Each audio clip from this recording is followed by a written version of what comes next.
On and popping. Shalom. First and foremost, we give all praise and glory to Yahweh, and the honors to the apostles of GMS Ruel, shalom to the faithful men as those continue doing the work of the Lord.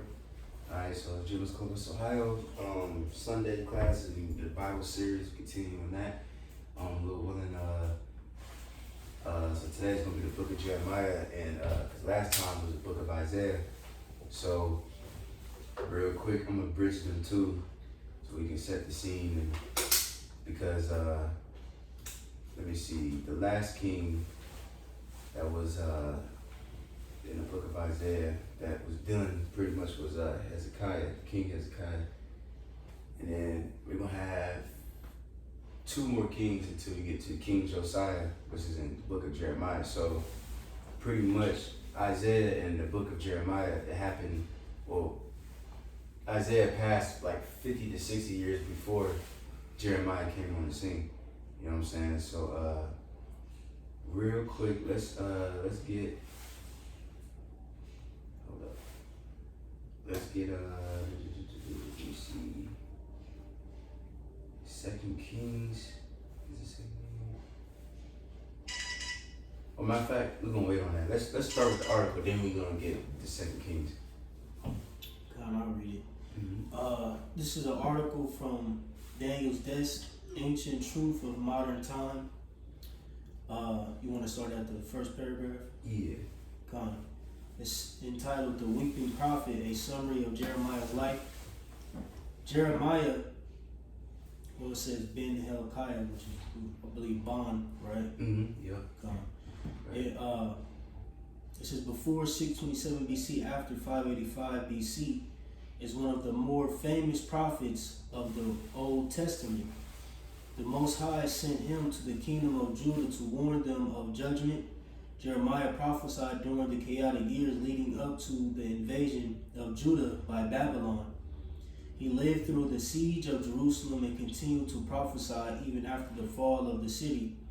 He is known as the Weeping Prophet because of his painful emotional struggles as he brought the Most High's word to a rebellious nation. Right, and real quick, because I was, make that point, because like with the prophet Jeremiah, it's a good book anyway for all of us to read, but especially like younger brothers that first came to the truth, because the prophet, he did the same thing that we all did. When he first heard the truth, he tried to teach everybody and things like that. He tried to save everybody, he tried to save your woman, he tried to save your damn family and your children, and then pretty much that's what Jeremiah was going through. He was trying to teach people and he tried to keep doing it, and he actually prayed for the people, and the Lord was like, I ain't hearing none of their cries, and then eventually, after going through many things that he went through with his own goddamn people, eventually he just like, man, well then fuck these people, may the Lord destroy them, and that's what every phase that every brother is gonna go through when you first come to the truth. You're gonna have in your mind like, oh, hey, my woman here, you're Israelite, and then eventually the Lord's gonna come to a point where like, man, these dudes are 2/3. You can't force it, And real quick, I always use that testimony too. I remember I kept trying to teach people in my school and shit. And I remember that exact day when I finally realized, like, you can't force the spirit pretty much. Cause I kept teaching them every day and all that. And then one day I remember we was just chilling. Everybody was like to the right of me. And I was just sitting down, everybody like talking. I'm just like, just thinking to myself, like, man, fuck these people, man. I literally said that, And that's what Jeremiah, he came to that revelation too. Lord willing, we might touch on that in a minute. Unless, let's see, you guys know over there? We can wait. I just had to write it off. Alright, we can, let's read that next paragraph, then we're gonna get some scriptures. This is paragraph 2. It reads, Early life. It says, Jeremiah was likely born during the reign of the evil king Manasseh. He was born into the priestly village of Anathoth, 3 miles north of Jerusalem. This priestly village contained members of the tribe of Levi, although it was located in territory owned by the tribe of Benjamin. Despite his priestly heritage, there's no indication that Jeremiah himself was ever a priest. Right. So, real quick, let's back up a little bit, right? Mhm. So, because it says Jeremiah, son or son of Hilkiah, right? So now, if you read, matter of fact, let's read that real quick, Jeremiah 1:1, just the first verse. We're going to go back to that in a minute, but just to show that Jeremiah was in the time of King Josiah. And also, can somebody get 2 Kings 22, and you start at 1. I got Jeremiah 1. We can read that Jeremiah first. Got Jeremiah 1. Yeah. And 1, it reads, the words of Jeremiah, the son of Hilkiah, of the priests that were in Anathoth, in the land of Benjamin. Right.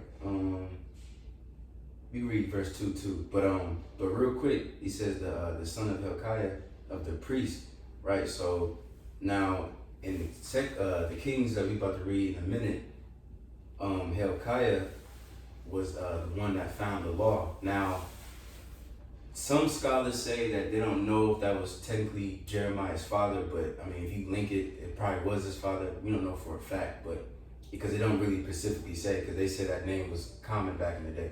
But most likely it probably was his father that found the law. You know what I mean? Because for a time, because what was his name? King what was King Hezekiah's son name? His son? Yeah. I got you. I got the chart right here. His son would have been Manasseh, yeah. Yeah, Manasseh, right? And then his son reigned after them. They was wicked as hell. Yeah, Ammon. Right, Ammon, yeah. You see? And then pretty much the law, they didn't, by the time of King Josiah, they didn't have the law, so they eventually they found it. And then that's when he brought the reforms in Judah pretty much. And then that's when pretty much the prophet Jeremiah started coming in the scene. You know what I'm saying? But you can read one more verse, and then we can get that 2 Kings. Ain't that in 22, right? Yep. Okay, yep. Mm-hmm. This is Jeremiah 1:2.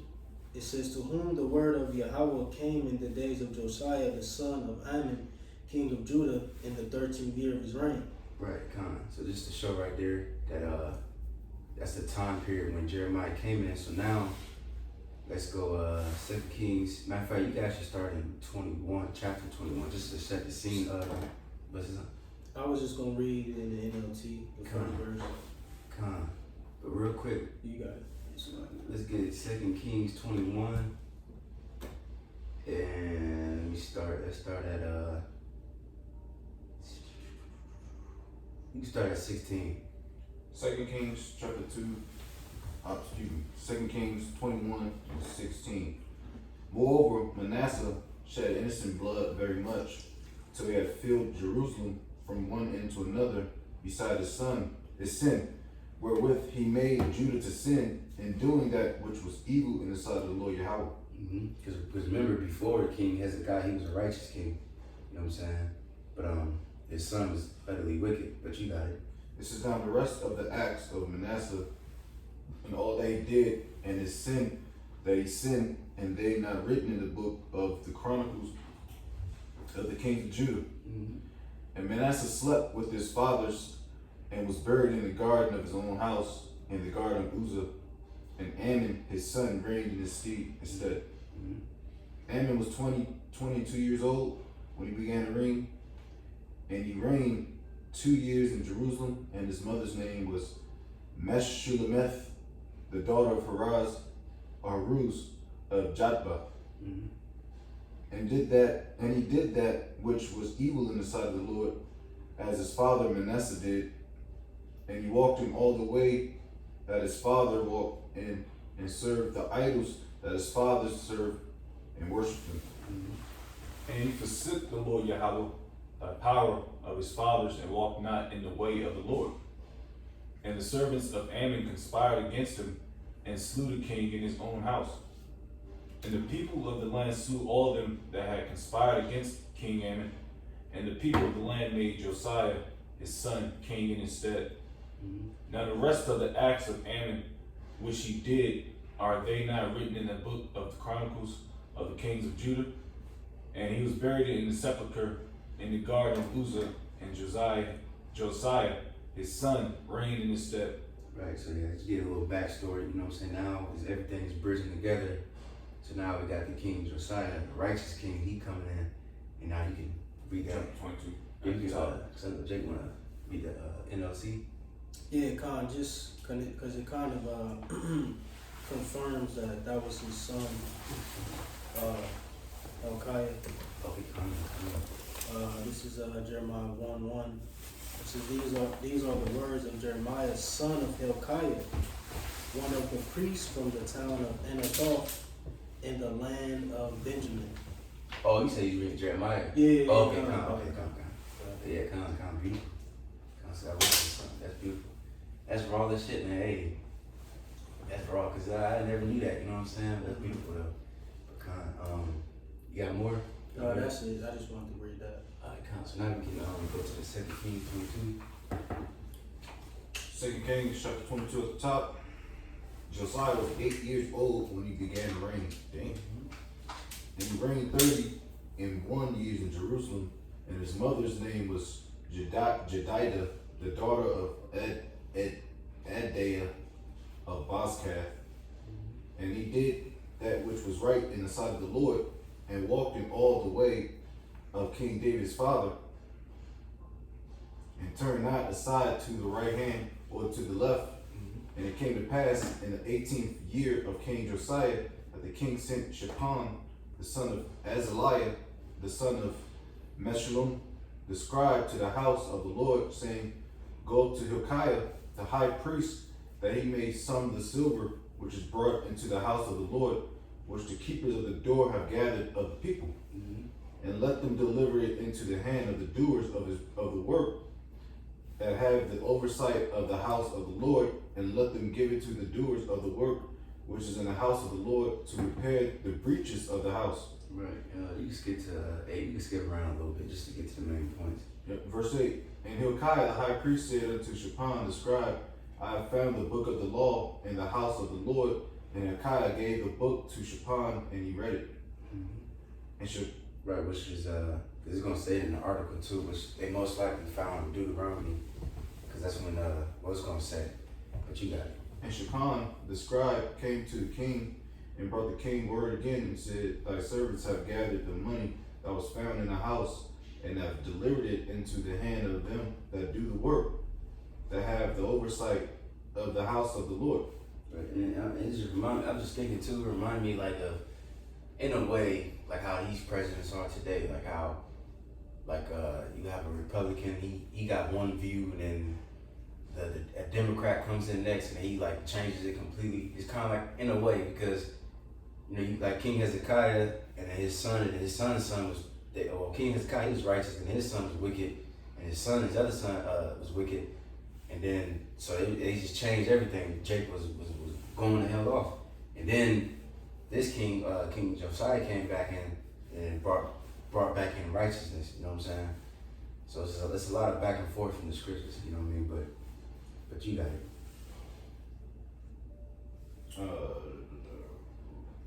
Verse 9. And Shaphan the scribe came to the king, and brought the king word again, and said, Thy servants have gathered the money that was found in the house, and have delivered it into the hand of them that do the work, that have the oversight of the house of the Lord. And Shaphan the scribe showed the king, saying, Hilkiah the priest hath delivered me a book. And Shaphan read it before the king. And it came to pass, when the king had heard the words of the book of the law, that he rent his clothes.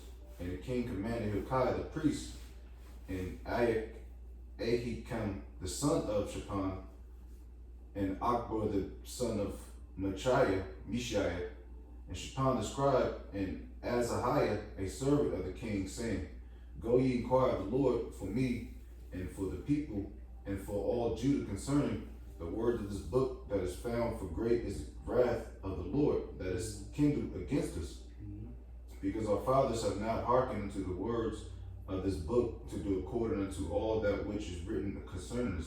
Right, man. We can stop there. Pretty much just to summarize the rest of the story, they went to a prophetess, you know what I'm saying, which we did have prophetess in the ancient world, but they wasn't on the highways and byways, you know what I mean? It wasn't nothing like that. You know what I mean?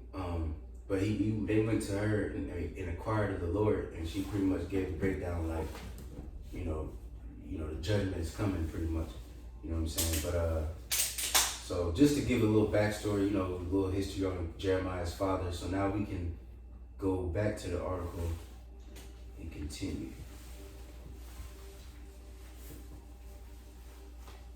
So we're back to the article. I believe we are in paragraph 2 under early life.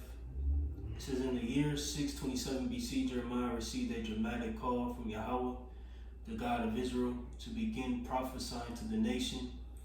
While we do not know Jeremiah's age at this time, he described himself as a youth, likely in his late teenage years. Jeremiah's call to the ministry involved the word of Yahweh coming to him. He received a promise that the Most High would be with him despite all challenges that he would face. His commission, which was internationally in scope, was described in his way. Right. And it's going to quote the scripture. We might as well just get it real quick because I want to get Jeremiah 1 anyway. So we can just go off back wherever you left off at. Okay, come. Jeremiah 1 and verses 3. It reads, it came also in the days of Jehoiakim, the son of Josiah, king of Judah, until the end of the 11th year of Zedekiah, the son of Josiah, king of Judah, until the carrying away of Jerusalem captive in the 5th month. Right, and real quick, so Jehoiakim, that was the king set up by Egypt, which we're going to touch on that in a minute. Go into more detail. That's very important because you're going to see how the power got switched from in Judah from obviously from Judah to Egypt, because they became a vassal to Egypt first, and then eventually Babylon. You know what I'm saying? Read about that book in Esther? No. Which one? Oh, the Kings? No. I'm talking about the kingdom and then that you're just talking about. And if I'm not mistaken, that's where, because Isaiah like 30 and 31 is like manifold, with prophecy. Because even before that, Jake became vassals to Egypt. That's why he said, "Woe unto you that go down to Egypt for help." Yeah. Because Jake was they was looking for refuge from Egypt, dealing with the wars, at that time. Yeah. And they carried all the way through up until we got was taken captive to the Egyptians. I mean, not the Egyptians, the Babylonians. This were some history. Because that's the spirit I was going into that history. But continuing on, it says, it came also in the days of Jehoiakim, the son of Josiah, king of Judah, until the end of the 11th year of Zedekiah, the son of Josiah, king of Judah, unto the carrying away of Jerusalem captive in the 5th month. Then the word of Yahweh came unto me, saying, before I formed thee in the belly, I knew thee, and before thou camest forth out of the womb, I sanctified thee, and I ordained thee a prophet unto the nations. Right. So of course, this is the classic. You know what I'm saying?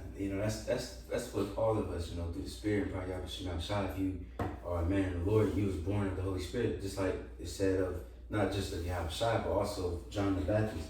The wisdom. What it says is with the wise. You might as well get a few on that real quick. Wisdom is with the wise in the womb or something like that. No, it's in Sirach. Whatever else precept Jake can think of. Cause it's all predestined. Before we was even born. Before we was even thought. I guess what older heads say.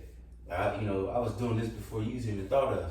Hey, the Lord ordained us to be prophets before even our parents was even thought of.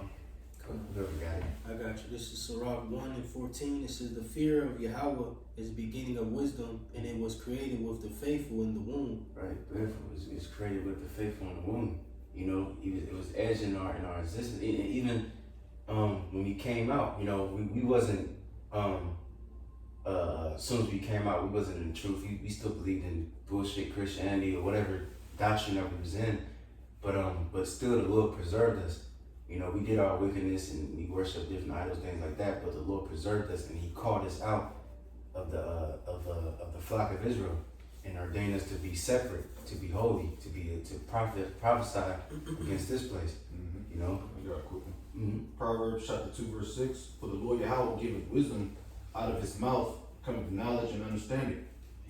Yes, hey, because again, that's beautiful because you got false prophets too. You know what I'm saying? And they wasn't ordained. As a matter of fact, can we look at that word ordained? Because you know what I'm saying, they wasn't ordained. This wisdom that we have, it has to be given from Yahweh. If it's not, then you can't buy it, you can't study enough for it. Because there's a lot of people out there too that are really diligent and study. And they actually know some shit. But still they don't have the Holy Spirit. Because that's what you need, the Holy Spirit to understand, to truly understand the scriptures, 100%. Can I finish verse 7? Verse 7. He layeth up sound wisdom for the righteous. He is a buckler to them that walk uprightly. Like just referring back to what the Taquan said. He said there are false prophets out there that's feeding you some bullshit, and people listen to it because they, like I said, they don't have the Rakaka Dash, the spirit. So I got one. Luke 170, just to back up the point concerning, the prophets were sealed, long ago. This is Luke 170 says, as he spake by the mouth of his holy prophets, which have been since the world began. So Jake was ordained even prior to being in the womb, really. You know what I'm saying? Since the beginning of time. When the Lord, started creating, he had his prophets set up. Those choice spirits ordained to, be prophets on the planet Earth. That's crazy to think about. That's why it's such a fearful thing when you in this thing, you know what I mean? Because you don't know if you're gonna make it or not, you know what I mean? But that's the principle is having that fear of how about Shemal Shah to keep this thing going, man. Good. Did we look at the word? Ordained? Yeah. Yeah, I got you. This is ordained in our online etymology says to appoint or admit to the ministry of the church, to decree, and that it says place in order, arrange, prepare, consecrate, designate. Right. He said decree, right? That's like a king. Kings in the ancient world, they would make a decree. You know what I mean? And it would be like pretty much like an order. This is what's going to happen, and that's what the Lord do. He does that for everybody, not just the prophets. Like, okay, this person he gonna be a 2/3. This person he gonna be a heathen. He gonna be a king. He gonna be, everybody's lot or position is already determined in the heavens. You know what I'm saying? And we just come on the earth and just play everything out. But you can go back to the Jeremiah 1.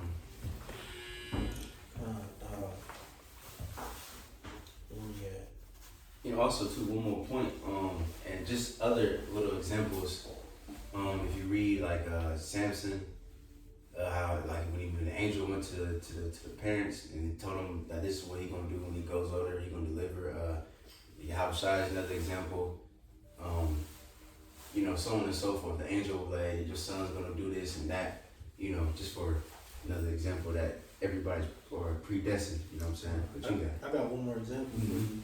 They said the same thing about concerning John in Luke 1 as well. If I jump down to verse 76, or I'm going to start at 75, it says, in holiness and righteousness before him all the days.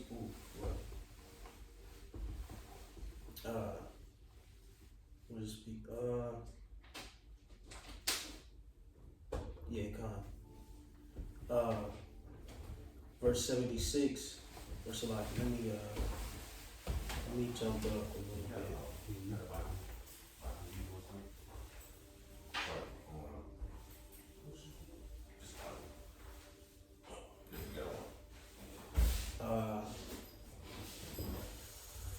Let me start at 73.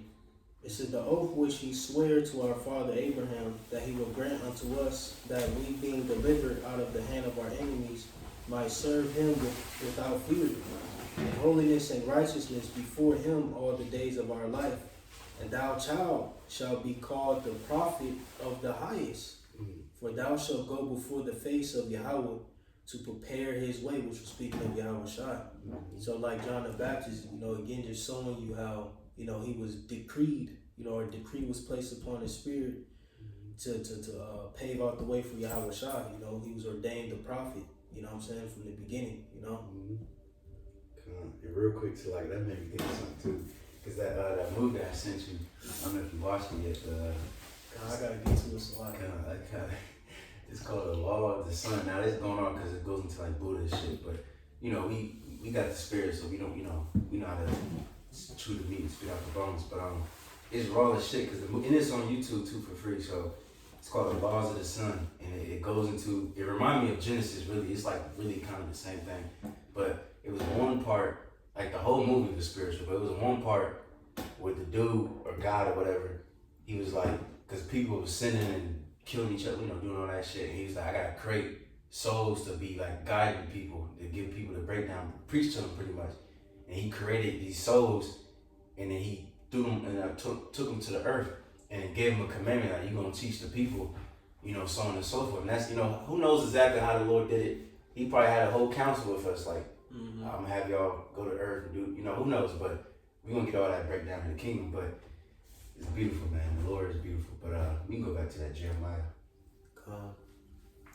Jeremiah 1 in verses 6. It says, Then said I, Yahweh God, behold, I cannot speak, for I am a child. But Yahweh said unto me, Say not, I am a child, for thou shalt go to all that I shall send thee.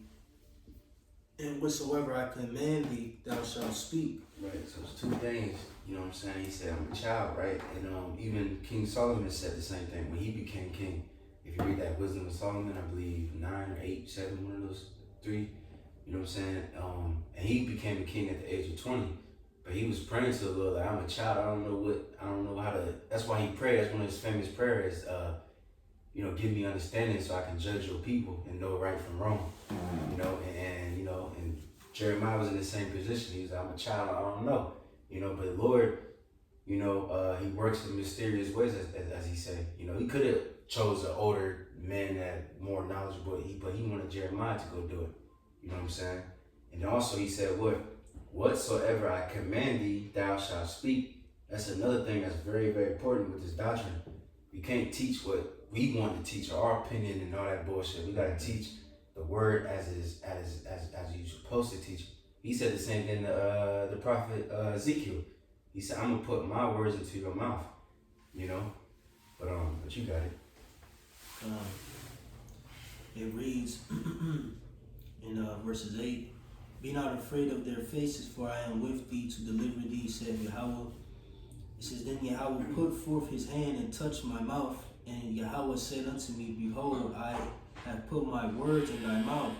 See, I have this day set thee over the nations and over the kingdoms, to root out and to pull down and to destroy and to throw down, to build and to plant. Right, see, so that's the power of a prophet, It says, I set you over the nations, over the kingdoms, to root out and to pull down. And that's what we're doing right now.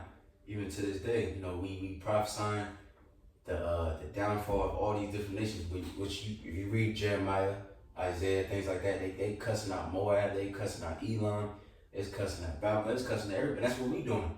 We saying America's gonna fall, but we also saying Russia, Iran, all them motherfuckers gonna fall. We just telling them their downfall. We pretty much chanting them down, and it says to build and to plant. And what are we building? We building spiritually the kingdom of heaven. We're not literally building houses so we can, we planting it by just speaking the words of the Lord, and we speaking it into existence. Well, that's what the mother camps want to do. They want to build communities and shit. Mm-hmm. Yep, that's why they gonna die, man, cause that's not the will of the Lord. You know what I'm saying? But okay, that was it. You can keep going. we just finish off the chapter. It's like I was thinking of precept in Ezekiel, but that's cool.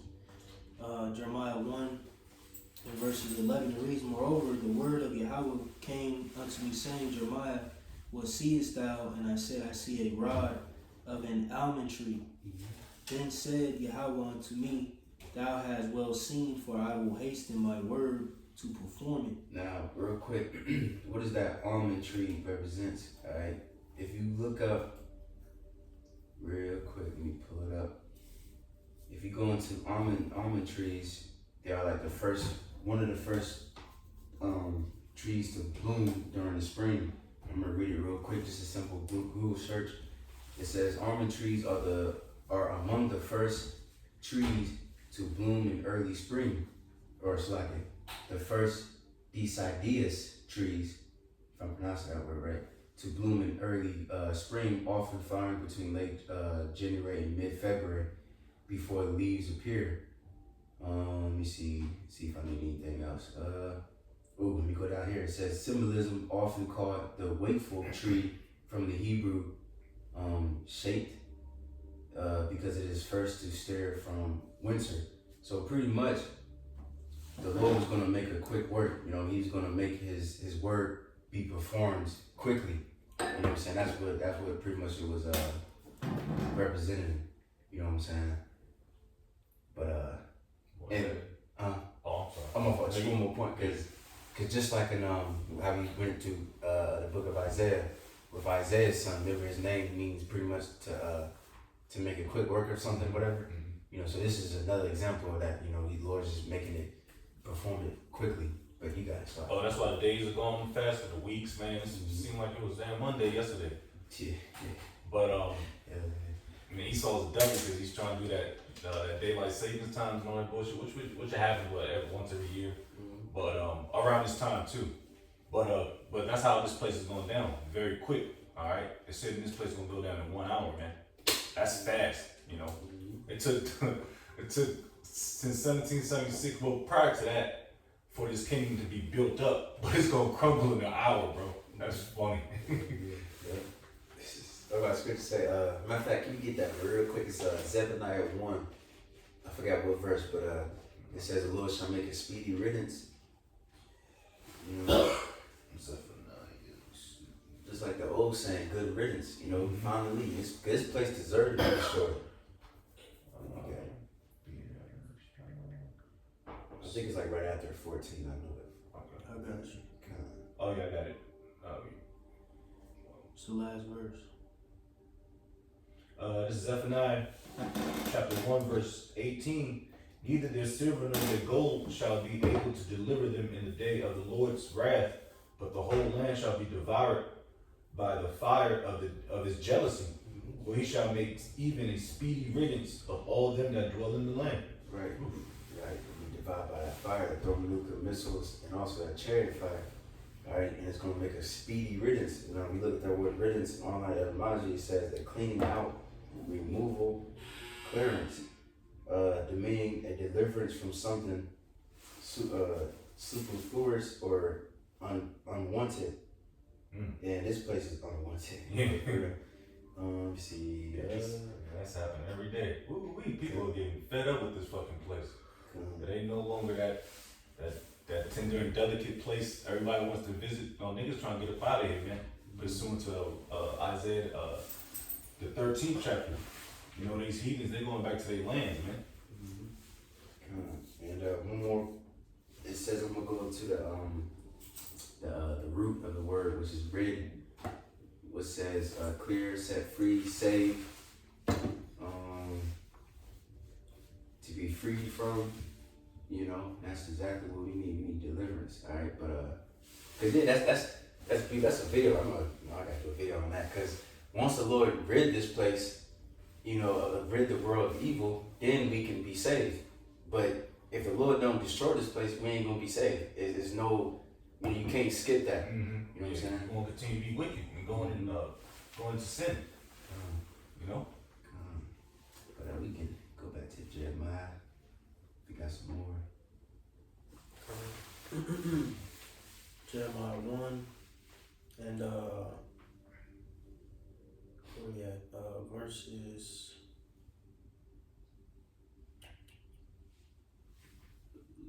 I think that's 13. 13.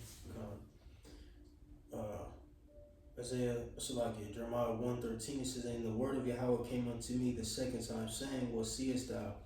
And I said, I see a seething pot, and the face thereof is toward the north. Then Yahweh said unto me, out of the north an evil shall break forth upon all the inhabitants of the land.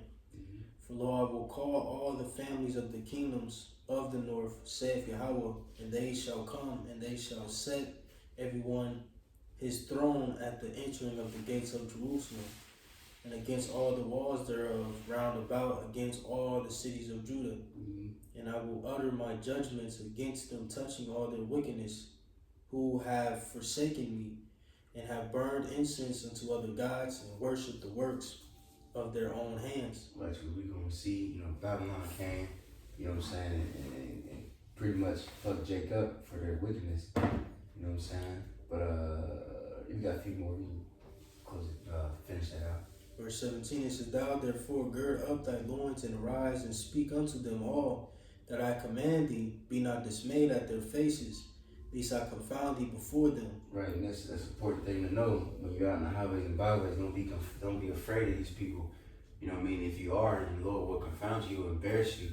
You know what I mean? In front of them. You know what I mean? He will. You know, when you out there teaching, you gotta speak with confidence, authority. You know, with faith.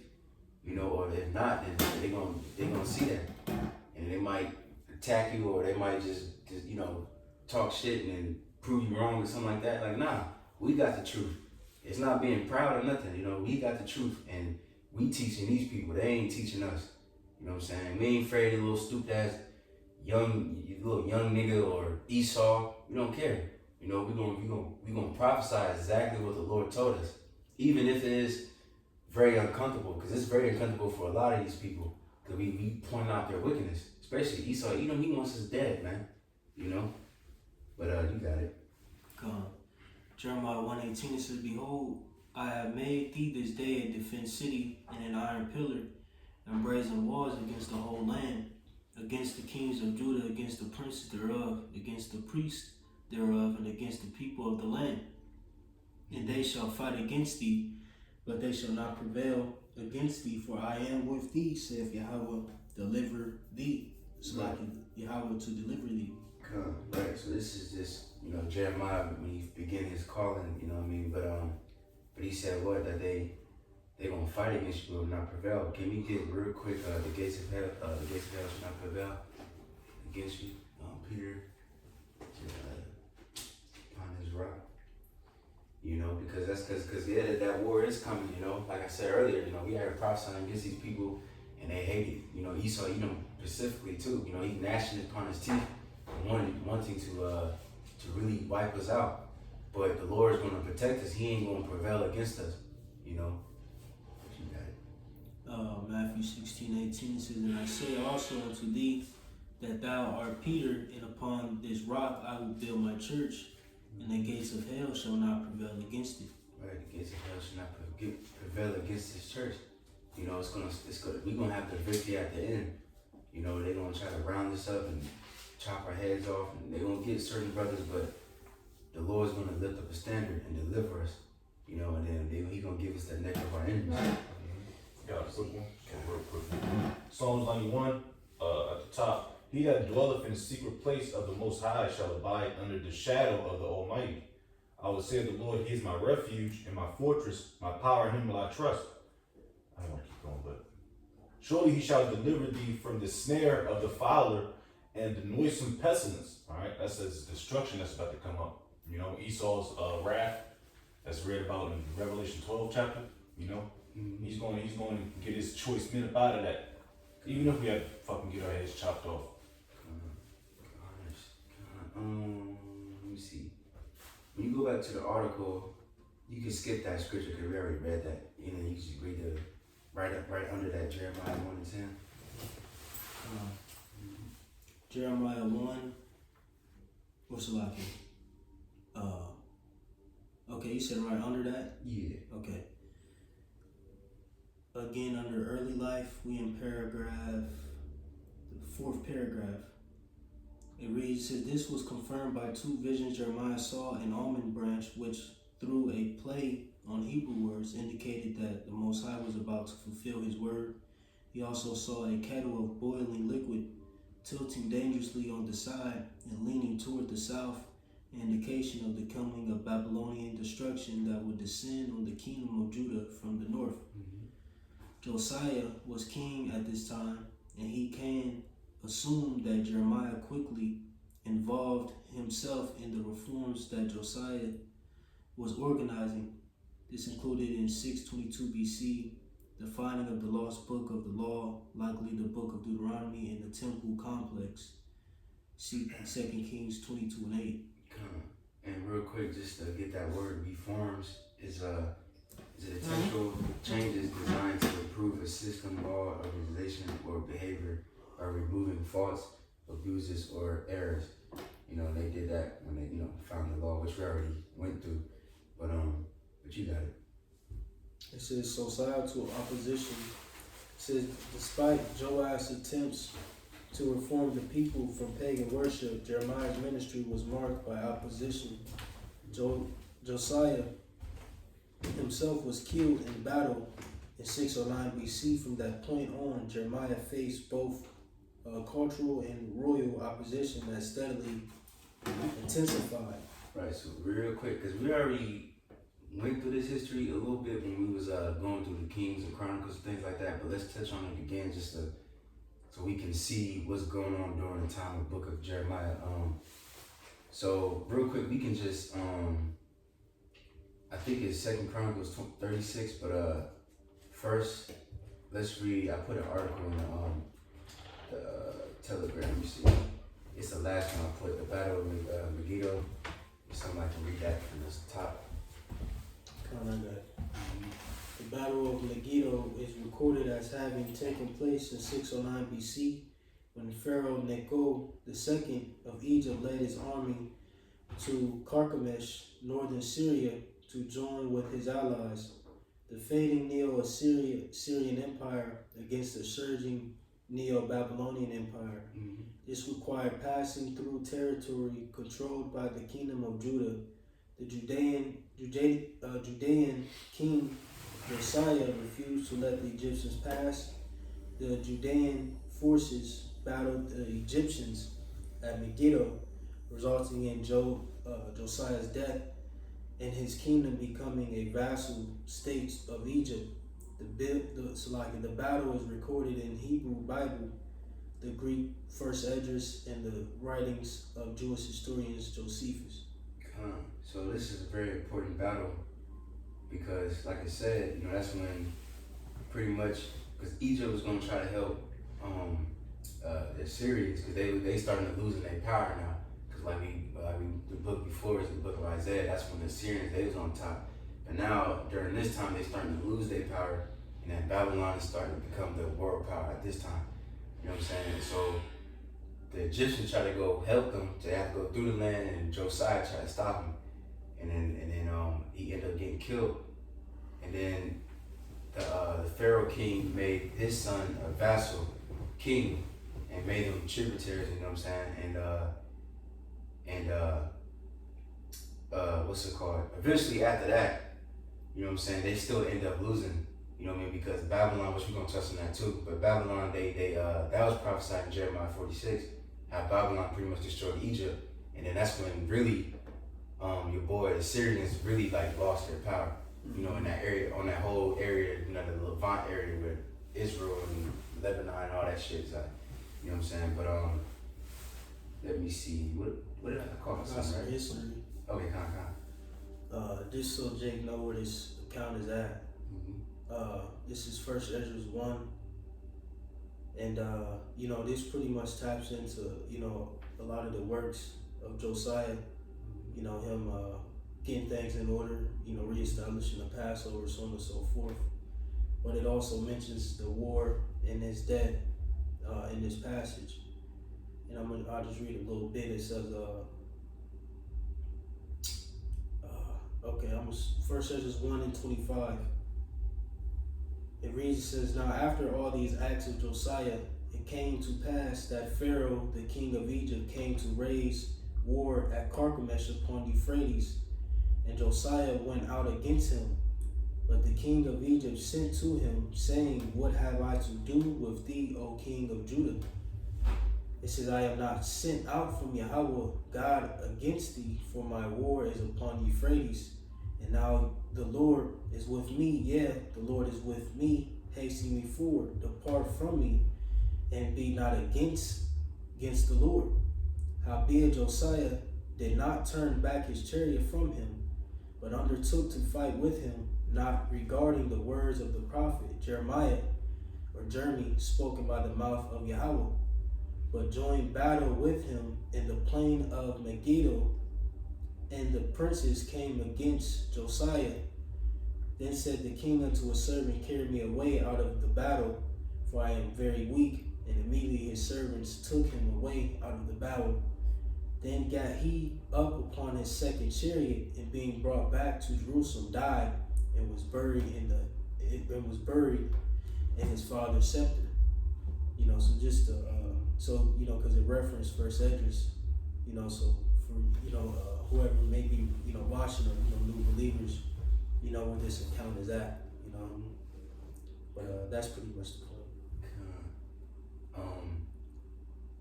Let's get just because what you just read, did it mention the king after Josiah? I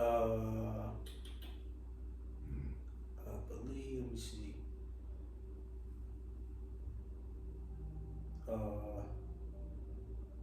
Yeah, I think so. I can read a little more. Yeah, because I was gonna read Chronicles, but if it's in there, we can just read it off there. Yep. Okay, I'll read through the 34. You know, if it's what you like, verse 32, it says, and in all Jewry they mourned for Josiah. Yeah, Jeremy the prophet lamented for Josiah. Mm-hmm. And the chief men and the women made lamentation for him unto this day.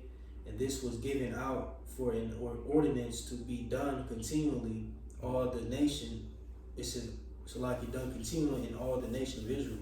Right, real quick, in Jeremiah, because it's recorded in the book of Jeremiah too, and it said they made songs, you know what I'm saying, about him, like it just said to this day, like they've been doing it for a long time.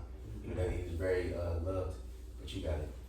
It says, these things are written in the book of the stories of the kings of Judah, and every one of the acts of Josiah that Josiah did, in his glory, in his understanding in the law of the Lord, and the things that he had done before, and the things now recited are reported in the book of the kings of Israel and Judah.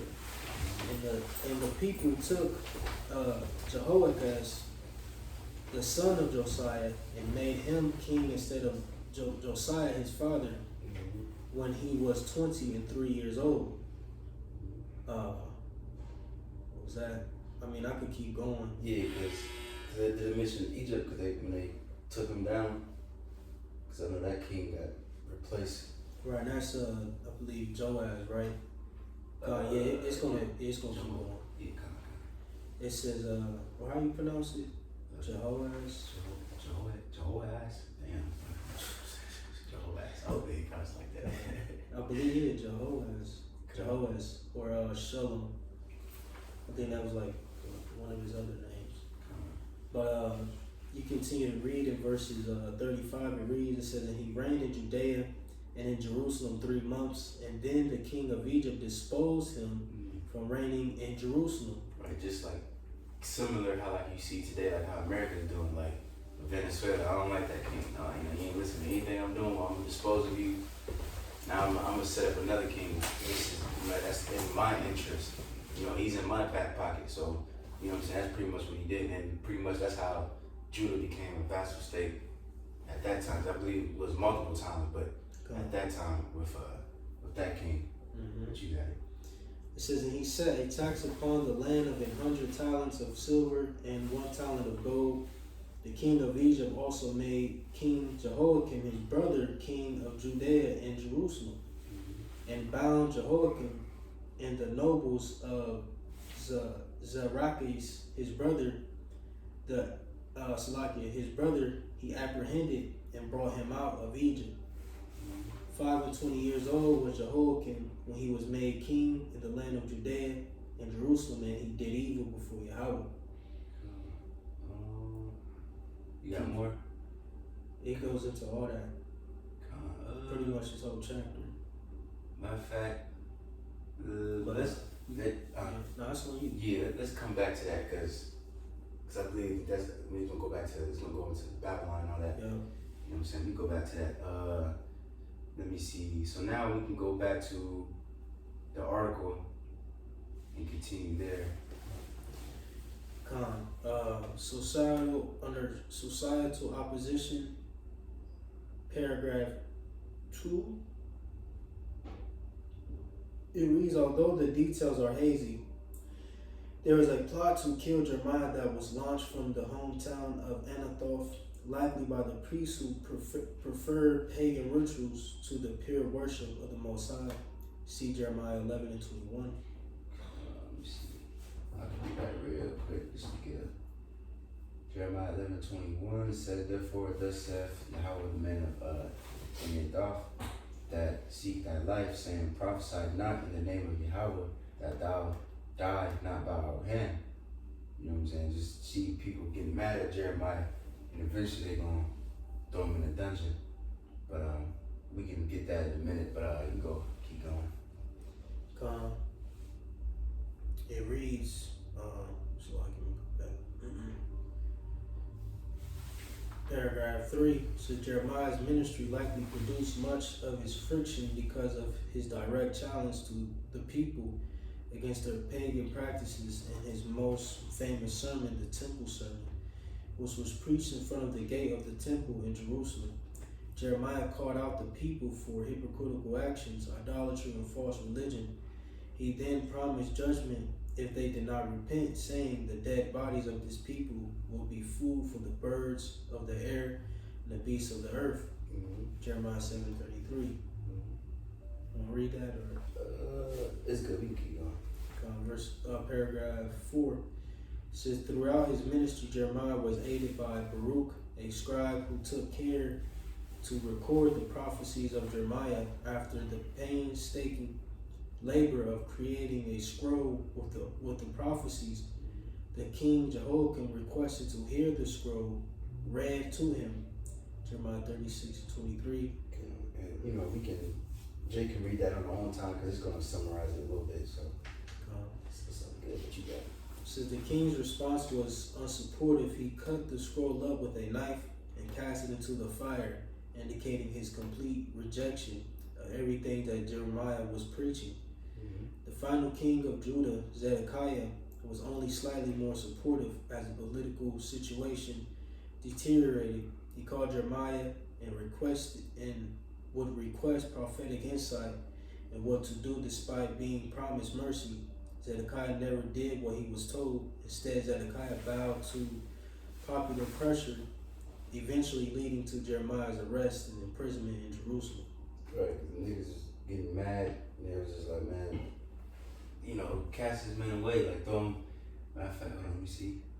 I think it's gonna mention it. Yeah, it's gonna mention it. You keep going. But you see though, well, throughout the whole Bible, but especially in Jeremiah, there was a lot of people that asked Jeremiah for counsel, and they just didn't give a fuck. They just did the complete opposite. Even at the end, when Babylon already did it, well, what they did, you had niggas asking like, well, should we go to Egypt or should we not? And then Jeremiah was like, no, stay here. And then they just did it anyway. Like it's just niggas, man. It's just irritating, man. Right, like even dealing with Zedekiah, you know what I'm saying? He rebelled against Nebuchadnezzar. You know what I'm saying? That's which aided in his downfall. He was supposed to give in, so to speak. It was inevitable, But because of pressure and all that, But you want to continue this article? Yeah. Under the siege of Jerusalem, paragraph 1, it says the most dangerous time of Jeremiah came after Jerusalem was besieged by Nebuchadnezzar, king of Babylon. Recognizing that the Most High was no longer willing to remove the Babylonian threat, Jeremiah preached to the people to submit to the Babylonians in this way. They would be spared rather than destroyed. This preaching led him to be accused of treason and weakening the fighting spirit. Right, so you pretty much try to call him like a call out. I mean, not call out. What's this shit called? Sage. Yeah, gun and a sellout. That's what I'm about to say. Like, you know, that's how they look at us too. Like we say that too. Like, hey, agree with your adversary quickly. You know, they look at you like you a bitch. You soft. You scared. Like, nah, it's just the wise thing to do. Right, If not, you gonna get fucked up. If y'all ain't doing nothing, Yeah. you ain't doing nothing for the community. You shut your ass up. Right. Nobody want that weak ass ham sandwich, Wonder Bread, and the Gatorade. Nigga, stop. Y'all ain't building no communities. Y'all ain't, you know what I'm saying? All that type of shit. Like. But continuing on, I believe we midway in the paragraph. It says, or I'm gonna just from the second sentence. It says, recognizing that the Most High was no longer willing to remove the Babylonian threat, Jeremiah preached to the people to submit to the Babylonians in this way. They would be spared rather than destroyed. His preaching led to him being accused of treason and weakening a fighting spirit. Jeremiah was lowered into a muddy pit for his crime, where he sank deeply into the mud. All of this was done with the permission of King Zedekiah. Now, we ain't gonna get the whole story because it's a lot of reading. I don't want to do it for the sake of time, but let's just read just a little bit of it. Of that account, Jeremiah 38, and we can start. Let me see. We can start at 1. We probably gonna end like around 9 or 10 or something like that. I got it. This is Jeremiah 38 at the top. It says, then Shephatiah, the son of Mattan, and Gedaliah, the son of Pershur, and Jekel, the son of Shelemiah, and Pershur, the son of Melchiah, heard the words that Jeremiah had spoken unto all the people, saying, thus saith Yahweh, he that remained in this city shall die by the sword, by the famine, and by the pestilence. But he that goeth forth to the Chaldeans shall live, for he shall have his life for a prey, and shall live. Right now, that's what happened. Like when you go into like the first 3 besiegings, Yeah. they all lived. You know what I'm saying? They, Right. when, you know, when he was the chief of the nation, Daniel and all them, Right. you know what I'm saying? They all lived. You know. Come on. It says, Ezekiel, you know, down the line. It says, verse 3, thus saith Yahweh, this city shall surely be given into the hand of the king of Babylon's army, which shall take it. Therefore the princes said unto the king, we beseech thee, let this man be put to death, or does he weakeneth the hands of the men of war that remain in this city, in the hands of all the people, in speaking such words unto them. For this man seeketh not the welfare of this people, but the hurt. Right. You see that, you know, just linking it to today. Like for example, you got like that Marine nigga that just got his arm fucking broke. You know what I'm saying? He was over there protesting like, hey, don't do it. We ain't fighting for Israel. And then they like, oh no, you gotta get this nigga out of here, cause they want what's this shit called, patriotic type of spirit back, so people can fight the war. And that's how these niggas was. 2/3 niggas just acting just like heathen. They wanted niggas to be like, nah, fuck that, we gonna fight for our land. But the prophet Jeremiah, was the word came to him, he said, no, don't do it. You know, but hey, of course niggas didn't listen, they got fucked up for it. You see, but you get a little bit more. Verse 5, it says, then Zedekiah the king said, behold, he is in your hand, for the king is not he that can do anything against you. Then took they Jeremiah and cast him into the dungeon of Melchiah the son of Hamelech, that was in the court of the prison. And they let down Jeremiah with cords, and in the dungeon there was no water but myrrh. So Jeremiah sunk in the myrrh. Right. You know, Some fuck shit, man. right through. That shit crazy. But we could read, but it's gonna summarize it anyway, so we can just go back to the article. You know what I'm saying? But yeah, that shit, I can just imagine how he just, you know what I mean, just sinking slowly and shit, man. That shit damn, that probably stunk in there, and this is a hard condition that he's going through. Imagine if Jake going through that shit. You think when some of us get locked up, we gonna be in the best fucking prison? Nah, we're gonna be in some horrible conditions. But Lil Willie, we gotta endure that. So I can feel like I was saying wrong. But yeah, and the Lord eventually delivered him out of that. But you got it. Mm-hmm. Going back to the article.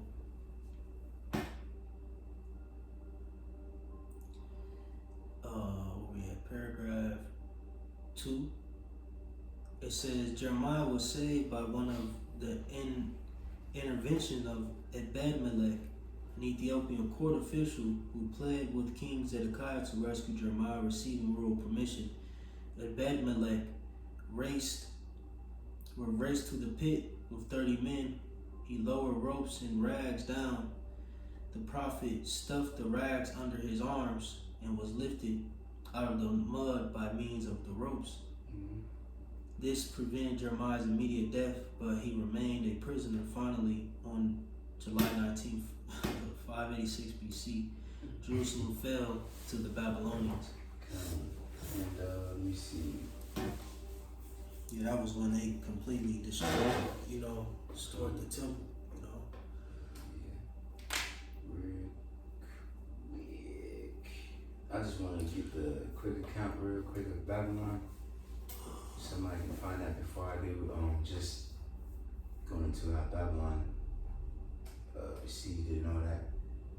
I think it's one of the kings, or let me see. I think it's more in First Ezra too. Ooh, I think one's in Second Chronicles 36. Yeah. At the end. That's a good one. Yeah. So yeah, whichever one you want to get. I mean, I could. You want to continue on the First Ezra?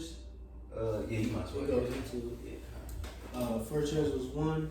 It goes, pretty much through the process. Verses 40, it says, wherefore against him Nebuchadnezzar the king of Babylon came up and bound him with a chain of brass and carried him into Babylon. Nebuchadnezzar also took of the holy vessels of Yahweh and carried them away and set them in his own temple at Babylon. But those things that are recorded of him and his uncleanness and impiety are written in the chronicles of the kings. Let me see. We could go to Chronicles, I guess. You kind of, if I jump down, I mean, it pretty much goes through the whole process. Right. Did you want to get to the point pretty much? Yeah. Would Chronicle be better? Probably. Yes. You can go down a little bit, like 17, or yeah, you can go like 17. This is Chronicles 36 and 17. It says, therefore he brought upon them the king of the Chaldees, who slew their young men with the sword in the house of their sanctuary, had no compassion upon young man, or maid, old man, or him that stooped for age. He gave them all into his hand, and all the vessels of the Most High, great and small, and the treasures of the house of Yahweh, and the treasures of the kings and of his princes. All these he brought to Babylon, and they burnt the house of the Most High, and brake down the wall of Jerusalem, and burnt all their palaces therefore with fire, and destroyed all the goodly vessels thereof. Right.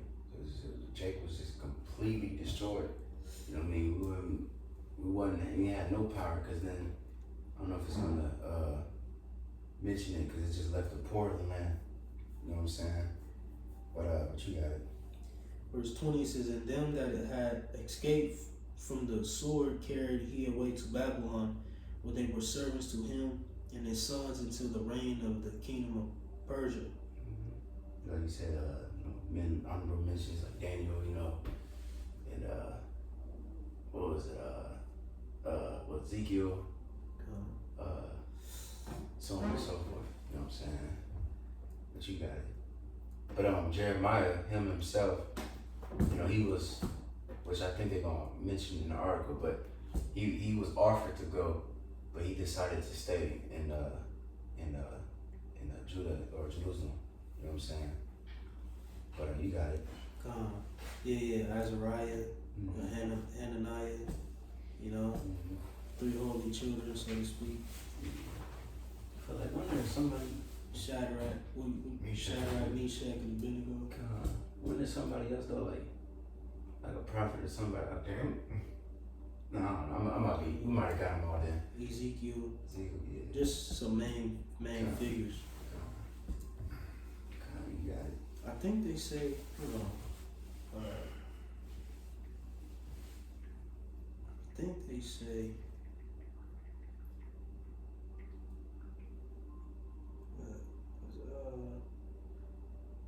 Okay, I could be tripping. It kind of sound good. You got it. I think was he done with that? Yeah, come. Okay, come. We go back to the article. Okay. It reads, paragraph. We're at ministry.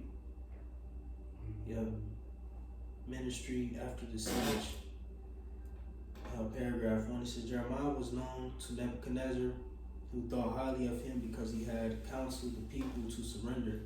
When the city fell, Nebuchadnezzar instructed his officers to rescue Jeremiah from prison and give him liberty to live in the land. While all the leading citizens of Judah were deported back to the Babylonian heartland, the poorest people in the land were allowed to remain. Jeremiah was given his liberty to continue living with them, which he did, yet as political instability continued to rock the region, including the assassination of the Babylonian governor, the populace began to consider migrating to Egypt in order to avoid being under the rule of Nebuchadnezzar. They eventually formed a delegation, and the group asked Jeremiah whether they should go to Egypt. Jeremiah consulted with the Most High, asking for direction for the people. The Most High answer was clear: they should remain in the region and should not travel to Egypt. On receiving this answer, the people promptly accused Jeremiah of prophesying for his own benefit and prepared to leave for Egypt, taking Jeremiah probably by force along with them. What's that in like Jeremiah 25 or 29? I'm just thinking of the account. Not for sure. So, It might be. I think it's 25. Maybe. I'm just thinking aloud. I'll continue on. Let me continue. Yeah. Paragraph 3 says, while Jeremiah's writings were meticulously recorded by the scribe Baruch, who ended up rewriting the scroll that was burned by the king, nothing else is known of the prophet. He likely lived in Egypt until his death. His prophecies recorded dire predictions of the fate of the nations of his day, but also promises of hope. Jeremiah saw the worst in man, and he knew that what humans need is not external rules and regulations, but a heart change to be obedient to the Most High. He prophesied of a day when the Most High would make a new covenant with his people, writing his law on their hearts. Which is that's going into the new covenant, you know what I mean? And Yahushua, you know, as they call it, the last supper or the Passover that he was tending before he passed. He said this is the blood of the New Testament. All right, you look at the word testament and covenant is literally like pretty much the same meaning. You know what I mean? So he said this is the blood for the New Testament, a new covenant, which is shed for many. And if you read Jeremiah, which is also written in the book of Hebrews, it said the new covenant is for Israel and Judah. So that's why a lot of Christians, they like to say, oh, the New Testament, that's when God changed his mind on it. No, the New Testament is a new covenant, which is for Israel, not for all nations. He said, I changed not. Mm-hmm. And then, just for reference, I believe it's the 43rd chapter when he went to Egypt. Yeah. You wanna read something or? Nah, I just you know, so whoever watches knows. Last paragraph. It says hundreds of years later, the writer of the New Testament the writer of the New Testament book of Hebrews would pick up this theme, referring to the promises of Jeremiah in Hebrews 10:16-17. The New Testament sees the coming of Yahushua, the Messiah, in this period where these prophecies began to become to fruition. The Most High instituted a new covenant based on the blood of Yahushua. Through the process of being born again, people receive hearts that have the Most High law written on them. Right. So, Lord willing, that was the end of it. Of the article. So, let me see. Let me just make sure one more thing real quick. Make sure I got everything. Yep. Alright, Kanye, Kanye. I kind of skipped a part which we already discussed on when we was going through the Kings and Chronicles, things like that. So we gonna let go through it. But Jake are interested because that Jeremiah 46 was he was prophesying against Egypt, because we was talking about the transfer of powers and stuff like that. So when Egypt pretty much made Judah a vassal state, then after they tried to go help the Assyrians, they lost. Babylon destroyed them, and then that's when the Assyrians lost their power all in that area. That's when Babylon, that's when they eventually came over and all that good stuff. But if you want more details on that, it's an article called Nebuchadnezzar Fails to Conquer Egypt. So Jeremiah's prophecy was updated, which they was kind of going off on that. But it says the Torah.com, because the prophecy wasn't updated. Everything was true. But anyways, if you go into that article, it goes into the Jeremiah 46, and it also goes into the Babylonians account too, on how they, destroyed Egypt and all that good stuff. So, but that's pretty much the point. Anybody got anything? Good icon. So, Lord willing, hopefully that was edifying. Next week is Book of Lamentations. That's quick and easy. So we're gonna go to the Book of Ezekiel as well. So, so Lord willing, hopefully that was edifying. We give our praise and glory to Yahweh, Ba'ashem, Yahushai, Ba'ashem, Hakadosh. The Master of Master, Mr. Ruel, and show on to the faithful next between Lord.